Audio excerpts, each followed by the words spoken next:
اعوذ باللہ من الشیطان اللعین الرجیم بسم اللہ الرحمن الرحیم الحمد للہ الذی ہدانا لہذا وما كنا لنهتدی لولا ان ہدانا اللہ لقد جاءت رسل ربنا بالحق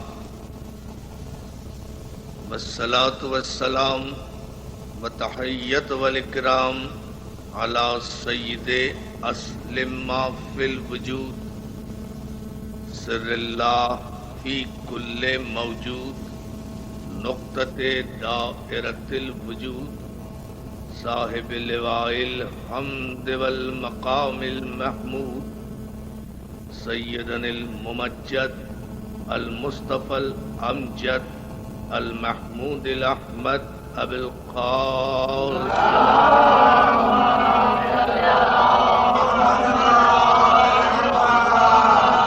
وآلہ الطیبین الطاہرین المعصومین المظلومین الذین اذهب اللہ عنہم الرجس وطہرہم تطہیرا.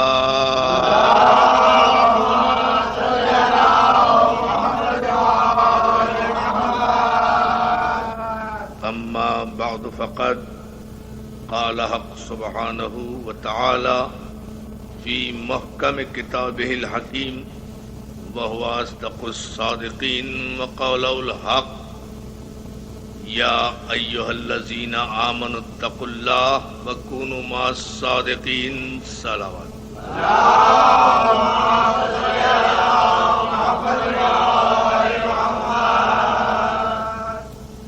حضرات گرامی قدر، عزاداران مظلوم کربلا، ماتمداران خانوادہ زہرا، سورہ مبارک توبہ کی تلاوت کا شرف حاصل کیا گیا اور اس سورہ مبارک کی جس آیے وافی ہدایہ کو سرنامہ کلام قرار دیا گیا، اس میں پروردگار عالم صاحبان ایمان سے ایک مطالبہ کر رہا ہے. خطاب صاحبان ایمان سے ہے، خطاب ان لوگوں سے ہے جو دولت اسلام اور نعمت ایمان سے سرفراز ہو چکے. خطاب ان لوگوں سے ہے کہ جنہیں زیارت پیغمبر اسلام کا شرف حاصل ہے. خطاب ان قدسی صفات لوگوں سے ہے کہ جو بزم رسالت میں بیٹھنے کا شرف حاصل کر رہے ہیں. خطاب مشرکوں سے نہیں ہے، خطاب کافروں سے نہیں ہے، اس لیے کہ آغاز ہی میں کہا جا رہا ہے یا ایھا الذین آمنوا، اے وہ لوگو جو ایمان لائے. صاحبان ایمان سے خطاب ہے اور ایمان کے معنی اور مفاہیم اس آیے وافی ہدایہ میں آگے چل کر حکم کی منزل پر بتلائے جا رہے ہیں. اے صاحبان ایمان، ایک کلمہ پڑھنے والوں، اے بزم رسالت میں بیٹھنے والوں، تقوی اختیار کرو.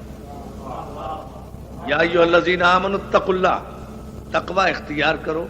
وکونوا مع الصادقین، اور صادقین کے ساتھ رہو. ہماری آج کی اس اہم ترین گفتگو کا موضوع اہم ترین دن کے موقع پر صادقین ہے، اور یہاں مطالبہ بھی صاحبان ایمان سے کیا جا رہا ہے کہ صاحبان ایمان تقوی اختیار کرو اور صادقین کے ساتھ رہو. یعنی خطاب صاحبان ایمان سے، اور انہیں یہ بتایا جا رہا ہے کہ صرف ایمان لانا کافی نہیں ہے، صرف کلمہ پڑھ لینا کافی نہیں ہے، صرف بزم رسالت میں بیٹھنا کافی نہیں ہے، صرف صحبت پیغمبر کا شرف حاصل کر لینا کافی نہیں ہے، صرف اقتداء پیغمبر میں نمازیں پڑھ لینا کافی نہیں ہے، صرف ہجرت کی سعادت حاصل کرنا کافی نہیں ہے، صرف مختلف جنگوں اور مختلف مجاہدوں میں سرکار ختمی مرتبت کے ساتھ شرکت کر لینا کافی نہیں ہے. صرف تلاوت قرآن کافی نہیں ہے، صرف اقرار توحید کافی نہیں ہے، صرف اقرار نبوت کافی نہیں ہے، صرف کتب آسمانی پر ایمان لانا کافی نہیں ہے، صرف انبیاء ما سبق پر ایمان لانا کافی نہیں ہے، صرف آدم، نوح، شیش، انوش، ابراہیم، اسماعیل، داؤد، سلیمان، اسبات، یوسف، یعقوب، یہودا، عیسیٰ، موسیٰ، ہارون، ان تمام انبیاء ما سبق پر ایمان لانا کافی نہیں ہے، صرف توریت، زبور، انجیل اور قرآن پر ایمان لانا کافی نہیں ہے، صرف صحف ابراہیم اور صحف موسیٰ پر ایمان لانا کافی نہیں ہے، صرف فرشتوں پر ایمان لانا کافی نہیں ہے، صرف قیامت کے دن پر ایمان لانا کافی نہیں ہے، صرف مرنے کے بعد زندہ ہونے پر ایمان لانا کافی نہیں ہے، بلکہ اگر واقعی صاحب ایمان ہو، اگر واقعی مومن ہو تو یا ایھا الذین آمنوا اتقوا اللہ، تو تقوی اختیار کرو، یعنی مومن کے لیے مومن ہونا کافی نہیں ہے، متقی ہونا لازمی ہے۔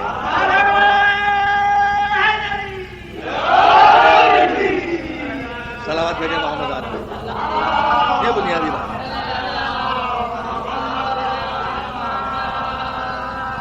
یعنی یہ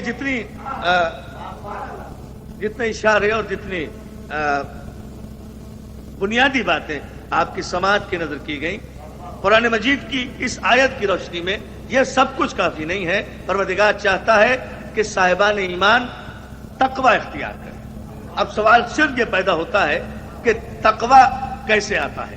تقوی طلب ہے مشیت کی، تقوی پسند ہے پروردگار عالم، تقوی معیار ہے عزت کا، تقوی دلیل ہے ایمان کی، تقوی علامت ہے پاکیزگی نفس، تقوی پیمانہ ہے احترام کا، اور سرکار ختمی مرتبت کا جو آخری خطبہ ہے، جو ہیومن چارٹر ہے، جو بین الاقوامی قانون ہے، جو انسانی منشور ہے، جو انسانی دستور ہے، جو حج آخر سے واپسی پر سن 10 ہجری میں میدان غدیر خم میں کسی کی ولایت کا اعلان کرتے وقت سرکار رسالت مآب نے جو بلیغ و فصیح خطبہ دیا ہے، جو بین الاقوامی انسانی حقوق کی تنظیموں کا آج بھی بنیادی چارٹر بنا ہوا ہے، اس میں بھی پیغمبر اسلام نے یہی مطالبہ اپنی امت سے کیا تھا کہ کالے کو گورے پر، گورے کو کالے پر، امیر کو غریب پر، غریب کو امیر پر، چھوٹے کو بڑے پر، بڑے کو چھوٹے پر، عرب کو عجم پر، عجم کو عرب پر، امارت اور غربت،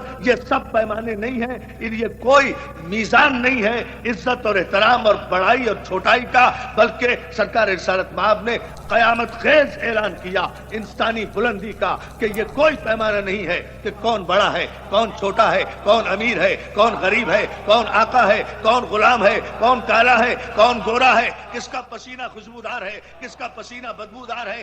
انا اکرمکم عند اللہ اتقاکم، قیامت تک پیمانہ مقرر کیا کہ ایھا الناس، یاد رکھو اللہ کے نزدیک یہ عزت کا پیمانہ نہیں ہے، بلکہ اللہ کے نزدیک تم میں سے مکرم، محترم اور معزز وہ ہے جو تقوی میں زیادہ بلند ہو۔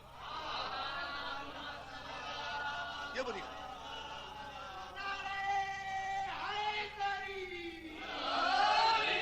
مولا سلامت رکھے، یا علی مدد کہنے والا اور جو ہے نا انسان محترم، یہ کتنا عجیب پیمانہ ہے۔ ان اکرمکم عند اللہ اتقاکم، مکرم، معظم، معزز، محترم، صاحب عزت، صاحب فضیلت وہ نہیں ہے جس کے پاس دولت ہے، وہ نہیں ہے جس کے پاس حکومت ہے، وہ نہیں ہے جس کے پاس سلطنت ہے، وہ نہیں ہے جس کے پاس تخت و تاج ہے، وہ نہیں ہے جس کے پاس خسروی ہے، وہ نہیں ہے جس کے پاس دولت دنیاوی ہے، وہ نہیں ہے جس کے پاس لشکر ہے، عسکر ہے، تلواریں ہیں، بلکہ صاحب عزت جو اللہ اور رسول کی نگاہ میں ہے وہ ہے جو تقوی اختیار کرے، جو متقی ہو۔ اب سب سوال یہ پیدا ہوتا ہے کہ بذات خود تقوی کیا ہے؟ اب اگر آپ عربی لغت کے اعتبار سے اس کو دیکھیں گے تو تقوی کے جو بظاہر معنی اور عام معنی سامنے آتے ہیں وہ یہ تقوی پرہیزگاری، برائیوں سے پرہیز کرنا، اچھائیوں کی طرف راغب ہونے کا نام تقوی ہے، یہ ہے تقوی۔ اور تقوی کی تشریح یہ ہے، مسئلہ یہ نہیں ہے کہ آپ برائیوں سے زندگی بھر بچے رہے تو آپ متقی ہیں۔ تقوی اس میزان میں اپنے معنی روشن دلیل کے ساتھ دیتا ہے۔ تقوی حالت مجبوری میں کسی برائی سے بچنے کا نام تقوی نہیں ہے، کیفیت اختیار میں کسی برائی کو قبول نہ کرنا۔ توجہ ہے نا آپ کی؟ اللہ سلامت رکھے. توجہ ہے نا اجزاء محترم؟ یہ بنیادی نہیں. یعنی تقویٰ یہ نہیں ہے کہ ایک چیز آپ کے اختیار ہی میں نہیں ہے، آپ ظلم کر ہی نہیں سکتے، اور پھر اگر ظلم نہیں کر رہے تو یہ تقویٰ نہیں ہے. آپ میں طاقت ہی نہیں ظلم کرنے کی، آپ کو وہ وسائل ہی نہیں، آپ کے پاس وہ ماحول ہی نہیں، آپ افورڈ نہیں کر سکتے کسی برائی کو، اور اس کے بعد اس سے اجتناب کر رہے ہیں. یہ تقویٰ نہیں ہے. تقویٰ یہ ہے کہ تمام وسائل موجود ہوں، دولت موجود ہو، حکومت موجود ہو، اختیار موجود ہو، کوئی دیکھنے والا بھی نہ ہو، کسی کا ڈر بھی نہ ہو، کسی کا خوف بھی نہ ہو، آپ ساتویں تہخانے میں چھپ کر بھی برائی کا سارا ماحول آپ کو مہیا ہے، ساری برائیاں موجود ہیں، آپ چاہیں تو کر سکتے ہیں، کوئی گواہ نہیں ہے. لیکن اس کے بعد تقویٰ یہ ہے کہ ساری کائنات مجھے نہیں دیکھ رہی تو نہیں دیکھ رہی، مگر وہ تو دیکھ رہا ہے کہ جس کی نگاہ سے کائنات کا کوئی ذرہ پوشیدہ نہیں ہے. ان تمام اختیارات کے بعد یہ بنیادی بات جو ہے نا،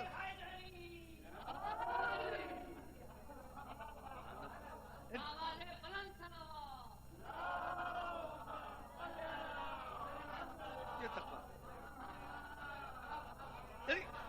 جو ہے نا دوستو، یعنی ساری صلاحیتیں موجود ہیں، سارا اقتدار موجود ہے، ساری طاقت موجود ہے، سارے وسائل موجود ہیں، کوئی دیکھنے والا نہیں ہے، کوئی دنیاوی قانون کا ڈر بھی نہیں ہے. اس کے باوجود آدمی برائی سے اجتناب کرے للہیت کے پیش نگاہ. یہ ہے تقویٰ، یہ ہے تقویٰ، یہ ہے بنیاد. اور اب یہ تقویٰ حاصل کیسے ہو؟ پھر مسئلہ یہاں آتا ہے کہ صاحب یہ تو تقوی کے معنی ہو گئے، یہ تقوی کی تشریح. تو جو پروردگار آپ کو تقوی کا حکم دے رہا ہے کہ متقی بنو، پروردگار آپ کو صرف مسلمان نہیں دیکھنا چاہتا، وہ آپ کو متقی دیکھنا چاہتا ہے. اچھا، جو متقی دیکھنا چاہتا ہے، جو آپ کو تقوی کا حکم دے رہا ہے، اس پروردگار کے عدل کا تقاضا ہے کہ وہ تقوی کا نمونہ آپ کے سامنے پیش کرے کہ ایسے متقی بنو، ایسے پرہیزگار بنو. ورنہ اس کے عدل کے خلاف ہے کہ تقوی کا کوئی کانسیپٹ ہمارے سامنے نہیں، کوئی سمبل ہمارے سامنے ہی نہیں، کوئی کرائٹیریا ہمارے سامنے نہیں، کوئی میزان ہمارے سامنے نہیں، کوئی ترازو نہیں، کوئی مثال نہیں. آخر پالنے والے کیا تقوی اختیار کریں؟ تقوی کہتے کسے ہیں؟ تقوی آئے گا ہم تک کیسے؟ کیا کلمہ پڑھ لیں متقی ہو جائیں گے، نماز پڑھ لیں متقی ہو جائیں گے، روزہ رکھ لیں متقی ہو جائیں گے؟ کہا نہیں، یہ تو تقوی کے اظہار کا ایک ذریعہ ہے، یہ بھی بڑی سعادت ہے، لیکن یہ تقوی محض نہیں ہے، بلکہ تقوی کا اگر صحیح مفہوم جاننا چاہتے ہو، ہم تمہارے لیے آسان راستہ مقرر کر دیتے ہیں کہ یا ایھا الذین آمنوا اتقوا اللہ. بہت آسان راستہ ہے، کونوا مع الصادقین، صادقین کے ساتھ رہو. بہت توجہ ہے. یعنی کیا میزان مقرر کیا، کیا پیمانہ مقرر کیا. کوئی زحمت نہیں دی معبود نے عبد کو، کچھ بھی نہیں تمہیں کرنا، تمہیں صرف یہ کرنا ہے کہ تم صادقین کے ساتھ رہو. اور جب صادقین کے ساتھ رہو گے تو جو صادقین کریں وہ کرو، جو کہیں وہ کہو. بہت توجہ ہو رہا ہے جملے پر.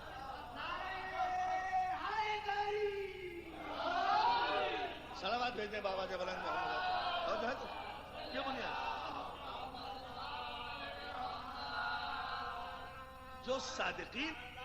جو صادقین کہیں وہ کہو، جو صادقین کریں وہ کرو. اپنی طرف سے نہ کچھ کہو نہ اپنی طرف سے کچھ کرو. یعنی صادقین کے مزاج، ان کے قول اور ان کے فعل میں عملی طور پر ڈھل جانے کا نام تقویٰ ہے. بلا چون و چرا صادقین کے قول و عمل کو تسلیم کرنا، انکنڈیشنل سرنڈر، ٹوٹل کمٹمنٹ، اطاعت مطلقہ. نہ اپنی طرف سے کچھ سوچنا ہے، جہاں کیوں کیا کیسے کب، جہاں بھی یہ ذہن میں آیا، لاکھ کلمہ پڑھنے والا ہو، دائرہ تقویٰ سے باہر ہو گیا. جو ہے نا، یعنی یہاں تقوی کا معیار ہی یہ ہے کہ پروردگار عالم جو حکم دے دے بس اس کی تعمیل کرنا ہے. اور وہ حکم کس کے ذریعے سے دے گا؟ صادقین کے ذریعے سے. اب صاحب مسئلہ پھر یہاں پیش آتا ہے کہ صاحب ٹھیک ہے، ہم ایمان بھی لے آئے، ہم تقویٰ بھی اختیار کریں گے، اللہ کا حکم ہے ہم صادقین کے ساتھ رہیں گے بھی. پالنے والے، جب تو نے صادقین کے ساتھ رہنے کا حکم دیا ہے تو یہ بھی تیری ذات واجب پر واجب ہے کہ تو بتا کہ کون ہے صادقین جن کے ساتھ رہے.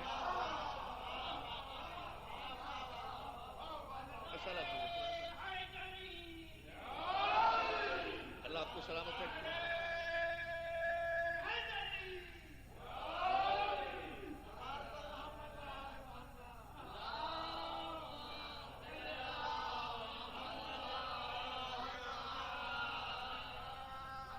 ہماری گفتگو کا محور وہ صرف یہ کہ اب آیت میں دو طبقوں کا ذکر کیا گیا. ایک یا ایھا الذین آمنو ہے, ایک صادقین.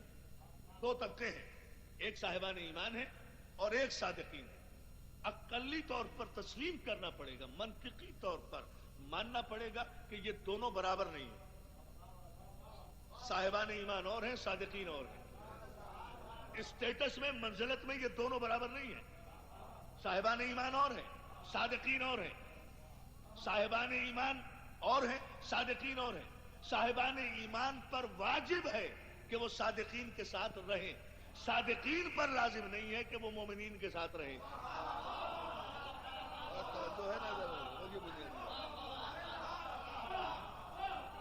اور یہ مومنین اور صادقین یوں بھی برابر نہیں ہے کہ مومن کو مومن بننا پڑتا ہے مگر صادق کو صادق بننا نہیں پڑتا, وہ وہاں سے بن کر آتا ہے. بڑی توجہ بھائی. دیکھیں نا مومن تو اس وقت ہوگا نا جب کلمہ پڑھے گا تو مومن ہوگا, جب اقرار توحید کرے گا تو مومن ہوگا, جب اقرار نبوت کرے گا تو مومن ہوگا, جب اسلامک فنڈامنٹلز پر یقین لائے گا تو مومن ہوگا نا. تو اس کا مومن ہونا تو محتاج ہے نا اس کے عمل کا. اسی لیے میں نے صادقین کا ترجمہ اب تک سچے نہیں کیا. صادقین کے معنی یہ نہیں ہے کہ سچوں کے ساتھ رہو. سچا تو سچا ہوتا ہے لیکن اس کا سچ محتاج ہے اس کے سچ بولنے کا. بھائی دیکھیں نا, سچ جو محتاج ہے, سچا محتاج ہے اپنے سچ کا. سچ بولے گا تو سچا کہلائے گا. اب انسان ہے, کبھی سچ بولتا ہے کبھی نہیں بولتا. تو جب میں سچ بول رہا ہوں تو سچا ہوں نا. اور سچے کے ایک معنی, ایک مثال یوں سمجھ لیجئے آپ کہ ایک واقعہ پیش ہوا, میں نے راستے میں وہ واقعہ دیکھا, ایک حادثہ دیکھا کہ فلاں مقام پر ایک حادثہ ہوا. وہ میں نے آ کر بالکل وہی اسی طرح سے آپ کو بیان کر دیا. تو میں سچا تو ہوا, صادق نہیں ہوا. اس لیے کہ میرا سچ محتاج تھا واقعے کا. واقعہ ہوا تو میں نے بیان کیا نا. واقعہ ہوتا ہی نہ تو میں بیان نہ کرتا. بیان نہ کرتا تو میرا سچ ثابت نہ ہوتا. سچ ثابت نہ ہوتا تو میں سچا نہ ہوتا. سچا اسے کہتے ہیں جو واقعے کے ہونے کا محتاج ہو. صادق اسے کہتے ہیں کہ جو کچھ وہ بیان کر دے وہ واقع ہو جائے. یہ ہے بنیاد.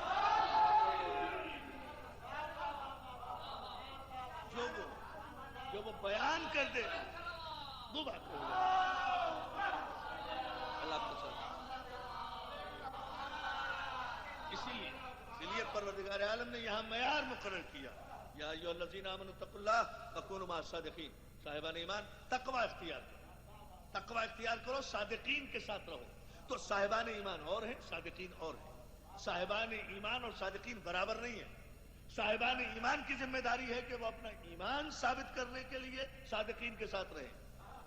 صادقین کو اپنی صداقت ثابت کرنے کے لیے مومنوں کے ساتھ رہنا لازم نہیں ہے. جو ہے نا, یہ بالکل اسی طرح ہے جیسے سورہ مبارک کے احزاب میں ارشاد ہوا کہ ان اللہ و ملائکتہ یصلون علی النبی یا ایھا الذین آمنوا صلوا علیہ وسلموا تسلیما. یہ دنیا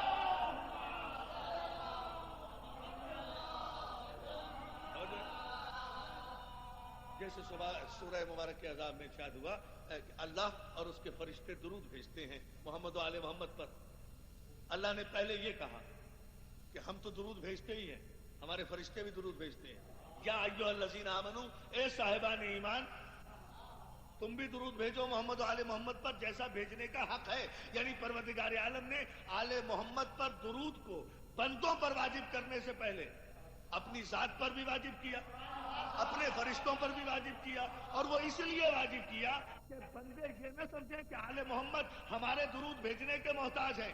بتایا یہ جا رہا ہے کہ تم بھیجو نہ بھیجو، اللہ بھی درود بھیج رہا ہے، فرشتے درود بھیج رہے ہیں، ہم تو بھیج ہی رہے ہیں۔ ہاں اگر تم اپنے آپ کو مومن ثابت کرنا چاہتے ہو تو آل محمد پہ درود بھیجو، یہ ہے بنیاد۔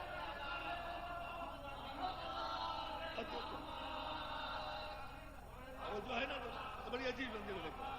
اگر اپنے آپ کو مومن ثابت کرنا چاہتے ہو، یہاں بھی اسی مقام پر یہ ارشاد ہو رہا ہے کہ صاحبان ایمان اللہ سے ڈرو، تقوی اختیار کرو، تکونوا مع الصادقین، اور صادقین کے ساتھ ثابت کرنا چاہتے ہو کہ تم مومن ہو، ثابت کرنا چاہتے ہو کہ متقی ہو، ثابت کرنا چاہتے ہو کہ تقوی اختیار کر رہے ہو، تو صادقین کے ساتھ رہو۔ تمہیں صادقین کے ساتھ رہنا ہے۔ اچھا، اب چونکہ اللہ نے حکم دیا ہے نا صادقین کے ساتھ رہنے کا، اللہ کی ذمہ داری ہے کہ وہ بتائے کہ صادقین کون ہے۔ پروردگار ہم کس کے ساتھ رہیں؟ کون ہے صادقین؟ تو بتا، چونکہ آیت میں حکم ہے صادقین کے ساتھ رہنے کا، تو میں روایت سے نہیں پوچھوں گا کہ صادق کون ہے، آیت بتائے کہ صادق کون ہے، پہلی بات۔ اچھا صاحب، یہ تو آیت میں ہو گیا پہلا مرحلہ۔ دوسرا مرحلہ جو آیت میں قابل فکر ہے وہ یہ ہے کہ صاحبان ایمان صرف کل ہی کے نہیں، قرآن حجت ہے قیامت تک، قرآن سند ہے قیامت تک، قرآن ہدایت ہے قیامت تک، قرآن چراغ ہے قیامت تک، قرآن روشنی ہے قیامت تک، قرآن سند ہے مسند ہے قیامت تک، قرآن مبین ہے قیامت تک، قرآن معجزہ رسالت ہے قیامت تک، قرآن ضابطہ حیات ہے قیامت تک۔ تو جب قیامت تک ہے تو یہ آیت سورہ توبہ میں صرف زمانہ رسالت میں موجود نہیں تھی، اس وقت بھی تھی، آج بھی ہے، قیامت تک رہے گی۔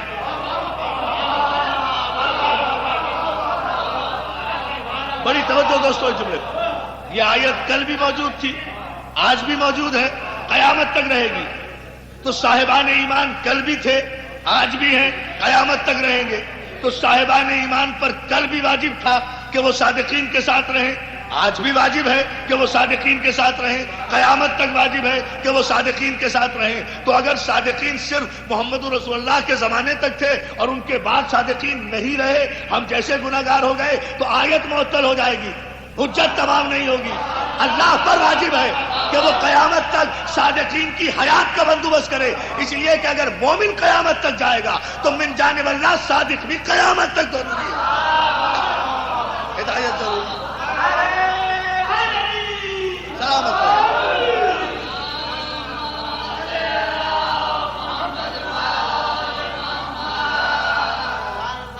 تو جو ہے نا ذرا مطلب تو جو فرمائی آپ تو بھائی آیت تو قیامت تک جائے گی، تو پھر ہمیں صاحبان ایمان کو صادقین کے ساتھ رہنے کا حکم ہے، سچے بنانے کی اجازت نہیں ہے۔ ہمارا فریضہ شرعی جو ہے حضور قرآن وہ یہ ہے کہ ہم سچوں کے ساتھ صادقین کے ساتھ رہیں، یہ ہمیں حق نہیں ہے کہ ہم صادقین کا تعین کریں، بنائیں۔ بنانا اس کا کام ہے جس نے حکم دیا ہے، ہمیں تو صرف اطاعت کرنا ہے، ہمیں تو صرف ان کے ساتھ رہنا ہے، تو ہمیں بنانا نہیں ہے۔ تو معلوم یہ ہوا کہ صادق بنایا نہیں جاتا، بن کر آتا ہے۔ اور جو ہے نا دوست، یہ بنیادی بات، اب یہ بنیادی بات ہے، اگر آپ اس پر ذرا سے توجہ فرما لیں۔ تیسری بات جو اس آیت میں قابل فکر ہے وہ صرف یہ ہے، اگر ملت اسلامیہ اس آیت کے مفہوم پر غور کرے اور زیرکی میں ڈوب کر قرآن کا مطالعہ کرے تو اس نتیجے پر پہنچے گی۔ ہمیں تلاش کرنا ہے قرآن سے، یہ تو طے ہو گیا نا کہ مومن وہ ہے جو صادقین کے ساتھ رہے۔ تلاش یہ کرنا ہے آج کی مجلس میں وہ صادقین ہیں کون جن کے ساتھ ہم رہیں۔ کم از کم وہ صادقین کا گروہ ایسا تو ہو جو مر نہ چکا ہو، زندہ ہو،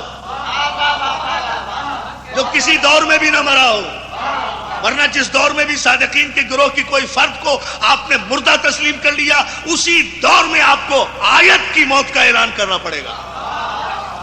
اور قرآن کی ایک آیت بھی مردہ ہو گئی تو سارا قرآن مشکوک ہو جائے گا۔ قرآن کل بھی حیات تھا، آج بھی حیات ہے، قیامت تک حیات رہے گا۔ تو صادقین کا گروہ کل بھی ماننا پڑے گا، آج بھی ہے، قیامت تک رہے گا۔ اور ایسا محترم تدبر کی بات ہے، تفکر کی بات ہے، غور و فکر کی بات ہے، تعقل کی بات ہے. آخر یہ سینکڑوں مقامات پر قرآن مجید میں تفکر، تدبر، تعقل کا جو حکم دیا گیا، غور کرو، فکر کرو. افلا یتدبرون القرآن ولو کان من عند غیر اللہ لوجدوا فیہ اختلافا کثیرا. تمہیں کیا ہو گیا ہے؟ تم قرآن میں تدبر کیوں نہیں کرتے؟ تم قرآن میں غور کیوں نہیں کرتے؟ تو معلوم یہ ہوا، قرآن کا ڈیکورم آپ نے دیکھا، قرآن کا مزاج دیکھا. قرآن تدبر کی کتاب ہے، غور و فکر کی کتاب ہے. یعنی عمر نوح اگر کسی شخص کو میسر آئے اور وہ نوح کی عمر کے برابر ایک آیت میں غور کرتے کرتے اس دنیا سے اٹھ جائے، عالم کی موت مرتا ہے. قرآن وہ بحر بے قرار، وہ سرچشمہ ہے، وہ بے کنار سمندر ہے، وہ بے انت بحر ذخار علمی ہے، وہ معجزہ رسالت ہے، وہ کلام الہی ہے جس کا نہ کوئی انت ہے نہ کنارہ ہے. غور کی بات ہے، تدبر کی بات ہے، تفکر کی بات ہے. اور عزیزان محترم اس محدود وقت میں ہم یہی نتیجہ صرف غور سے یہ کر لیں کہ وہ صادقین کون ہیں جن کے ساتھ رہنے کا ہمیں حکم دیا گیا. اور اس کے لیے ہمیں نہ کسی کتاب کا حوالہ دینے کی ضرورت اس لیے نہیں، حق بھی نہیں پہنچتا، اس لیے کہ صادقین کے ساتھ رہنے کا حکم اللہ کی کتاب میں. لہذا کسی کو اپنی کتاب لانے کی ضرورت نہیں ہے. کتاب ہماری کتاب میں یہ صادق ہے، ہماری کتاب میں یہ صادق ہے.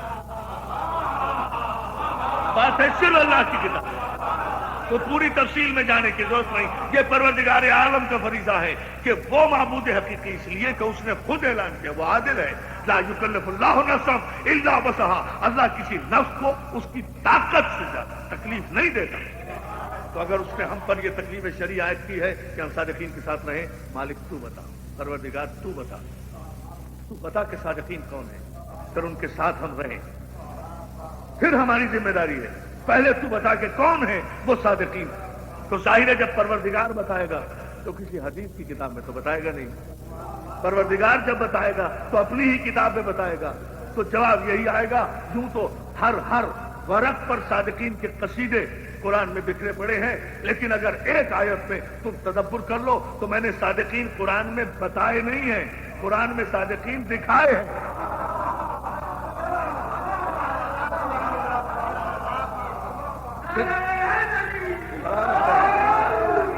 صادقین صرف بتائے نہیں ہیں، صادقین دکھائے ہیں. اور اعلان ہوا فمن حاجک فیہ من بعد ما جاءک من العلم فقل تعالوا ندعو ابناءنا وابناءکم ونساءنا ونساءکم وانفسنا وانفسکم ثم نبتہل فنجعل لعنۃ اللہ علی الکاذبین. حبیب اگر یہ نصارے نجران علم آ جانے کے بعد بھی نہیں مانتے تو ان سے کہو کہ تم اپنے بیٹوں کو لاؤ، ہم اپنے بیٹوں کو لائیں، تم اپنی عورتوں کو لاؤ، ہم اپنی عورتوں کو لائیں، تم اپنے نفسوں کو لاؤ، ہم اپنے نفسوں کو لائیں. کیا خوبصورت معیار ہے. ثم نبتہل، آؤ، اس کے بعد مباہلہ ہو. فنجعل لعنۃ اللہ علی الکاذبین، اور پھر جھوٹوں پر خدا کی لعنت ہو. اب آپ نے دیکھا کہ کسی بھی حقیقت کو اس کی ضد سے پہچانا جاتا ہے. دن کی حقیقت رات سے پہچانی جائے گی. بہار کی حقیقت خزاں سے پوچھو. اور جو ہے نا آپ کی جملے پر ذرا سی آپ توجہ فرما لیں کہ یہاں یہ نتیجہ سامنے آ رہا ہے اذان محترم.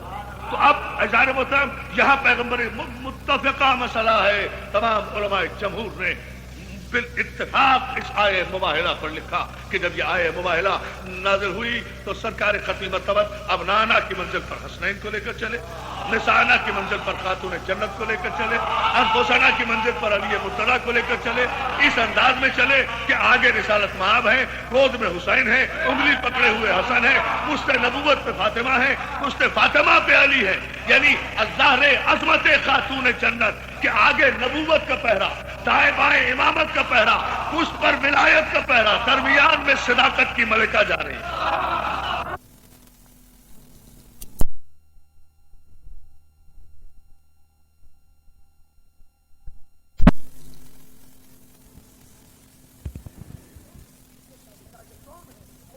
کہ کون ہے وہ صادقین.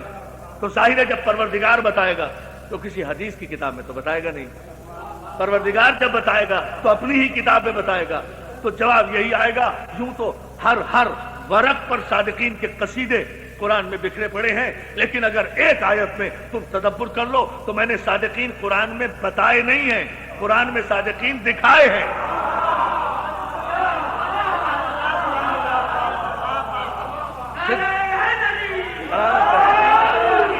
صادقین صرف بتائے نہیں ہیں، صادقین دکھائے ہیں، اور اعلان ہوا فمن حاجک فیہ من بعد ما جاءک من العلم فقل تعالوا ندعو ابناءنا وابناءکم ونساءنا ونساءکم وانفسنا وانفسکم ثم نبتہل فنجعل لعنۃ اللہ علی الکاذبین۔ حبیب اگر یہ نصارے نجران علم آ جانے کے بعد بھی نہیں مانتے تو ان سے کہو کہ تم اپنے بیٹوں کو لاؤ، ہم اپنے بیٹوں کو لائیں، تم اپنی عورتوں کو لاؤ، ہم اپنی عورتوں کو لائیں، تم اپنے نفسوں کو لاؤ، ہم اپنے نفسوں کو لائیں۔ کیا خوبصورت معیار ہے، ثم نبتہل، آؤ اس کے بعد مباہلہ ہو، فنجعل لعنۃ اللہ علی الکاذبین، اور پھر جھوٹوں پر خدا کی لعنت ہو۔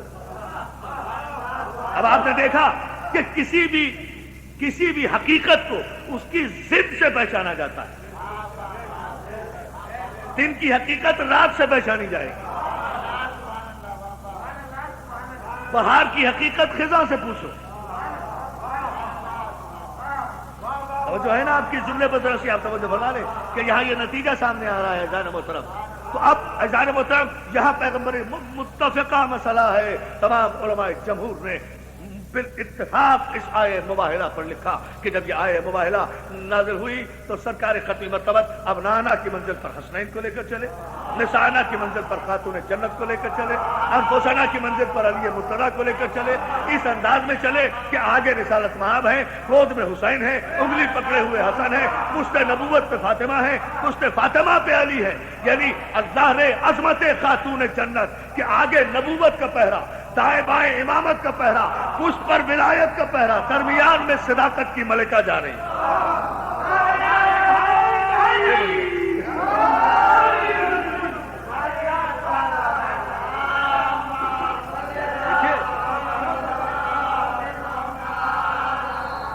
اب گفتگو کتنی مسلسل اور گفتگو کتنی مکمل ہے، یہاں صادقین کے ساتھ رہو۔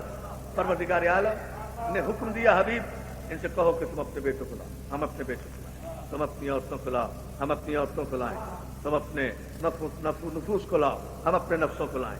اب یہ پنجتن کا گلدستہ ہے جو بالاتفاق گھر سے نکل کر مباہلے میں آیا ہے۔ کس لیے آیا ہے؟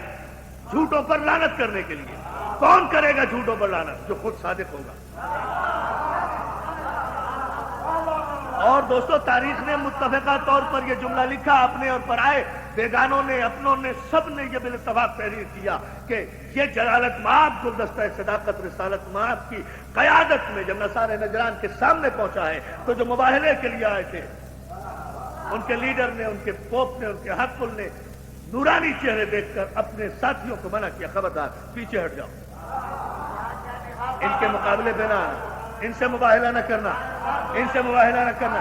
میں وہ چہرے دیکھ رہا ہوں کہ اگر یہ پہاڑ کو حکم دیں گے پہاڑ اپنی جگہ سے سڑک جائے گا، زمین کو حکم دیں گے زمین شک ہو جائے گی، بندروں اور سوروں میں تبدیل ہو جاؤ گے، ان کے مقابلے میں نہ آنا۔ پیچھے ہٹ گئے تو اذان محترم بات واضح ہوئی یا نہیں؟ سچا وہ نہیں ہے، سچا وہ نہیں ہے جسے اپنے دوست سچا کہیں، سچا وہ ہے جسے دشمن سچا کہیں۔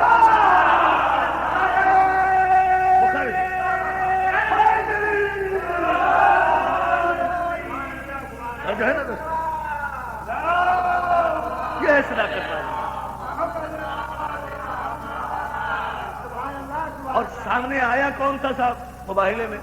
سامنے کون ہے؟ سرکار رسالت مآب ہے، حسن ہے، حسین ہے۔ تو سامنے سے تو یہ تین ہی چہرے دیکھے نا، خاتون جنت کا چہرہ تو دیکھ ہی نہیں سکتے تھے، علی ہے پشت فاطمہ پہ، سامنے سے علی کا چہرہ بھی نہیں دیکھا، تو چہرے تو تین آئے نا، رسول کا چہرہ، حسن کا چہرہ، حسین کا چہرہ۔ رسول کا چہرہ کوئی نیا نہیں ہے، کئی دن سے مباہلہ ہو رہا ہے، روز دیکھ رہے ہیں اور نہیں مان رہے، تو تسلیم کرنا پڑے گا صرف دو چہرے سامنے آئے، حسن کا چہرہ یا حسین کا چہرہ، کیونکہ صادقین کی نسل ہی یا حسن سے چلنا تھی یا حسین سے چلنا تھی، اس لیے معیار صداقت قرار دیا حسن و حسین کو۔ یعنی اب آپ دیکھیں دوستو، عیسائی ہیں وہ، نصارہ ہیں، اور حسن و حسین ابھی بچے ہیں، تسلیم کرنا پڑے گا کہ حسن و حسین کے چہرے میں سارا جلال قدرت دیکھ لیا نا انہوں نے، کہ پہاڑوں کو یہ ہٹا سکتے ہیں، زمین کو یہ شق کر سکتے ہیں. ابھی حسن و حسین کی امامت کا آغاز نہیں ہوا.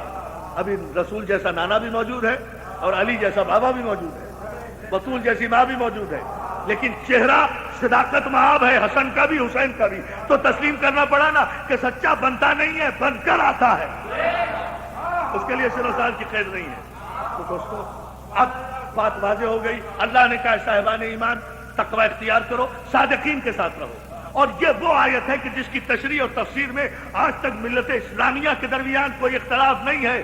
سب کہتے ہیں کہ آیہ مباہلہ میں سچے بن کر، صادقین بن کر صداقت توحید و نبوت کی گواہی دینے کے لیے صرف علی گئے، بطول گئی، حسن گئے، حسین گئے سرکار رسالت مآب کی قیادت میں. تو اب قیامت تک قرآن کے سچے یہ ہیں. تو نتیجہ سامنے آیا، کلمہ پڑھنا کافی نہیں ہے، پنجتن سے وابستگی بھی ضروری ہے.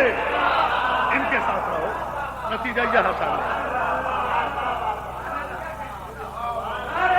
ان کے ساتھ صادقین کے ساتھ رہو. ان صادقین کی آخری فرد حسین،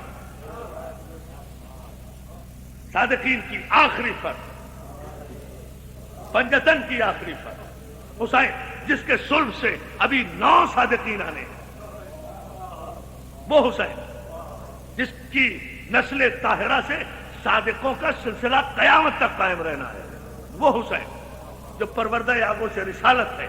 وہ حسین جو حسین و منی کی منزل پر ہے. وہ حسین جو انا من الحسین کی منزل پر ہے.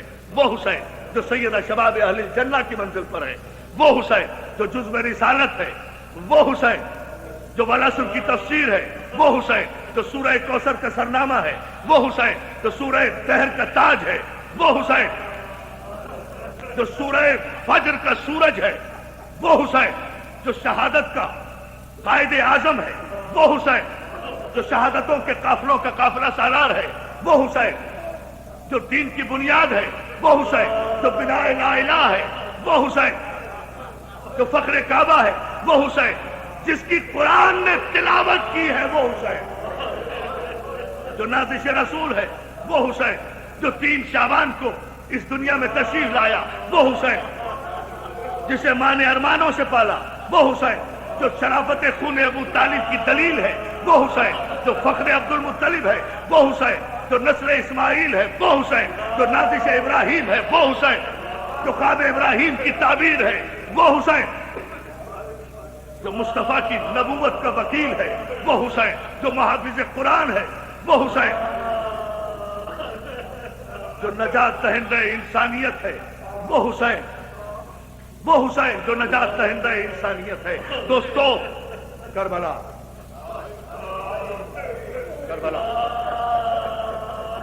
سن 61 ہجری کربلا، عاشورہ محرم، نماز فجر سے لے کر عصر تک 10 گھنٹے میں 72 لاشیں اٹھانے والا حسین.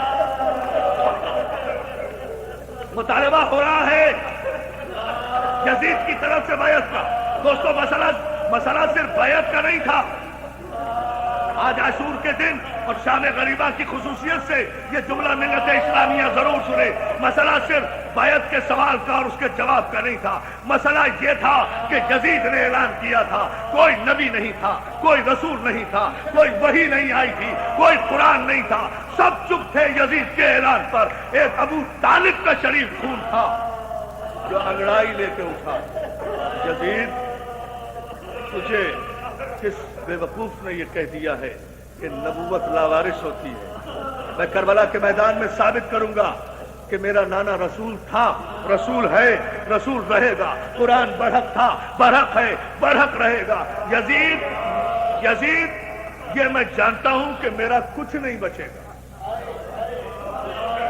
لیکن آدم بچے گا، نوح بچے گا، شیش بچے گا، یحییٰ بچے گا، زکریا بچے گا. 1,24,000 پیغمبروں کی نبوتیں بچے گی. قرآن قیامت تک باقی رہے گا. نمازیں باقی رہیں گی، مسجدیں باقی رہیں گی، اذانیں باقی رہیں گی، تکبیریں باقی رہیں گی، طواف خانے کعبہ باقی رہے گا، اللہ اکبر کی اذانیں باقی رہیں گی. سب کچھ باقی رہا. کربلا میں نہیں رہا تو بطول کا گھرانہ نہیں رہا. دوستو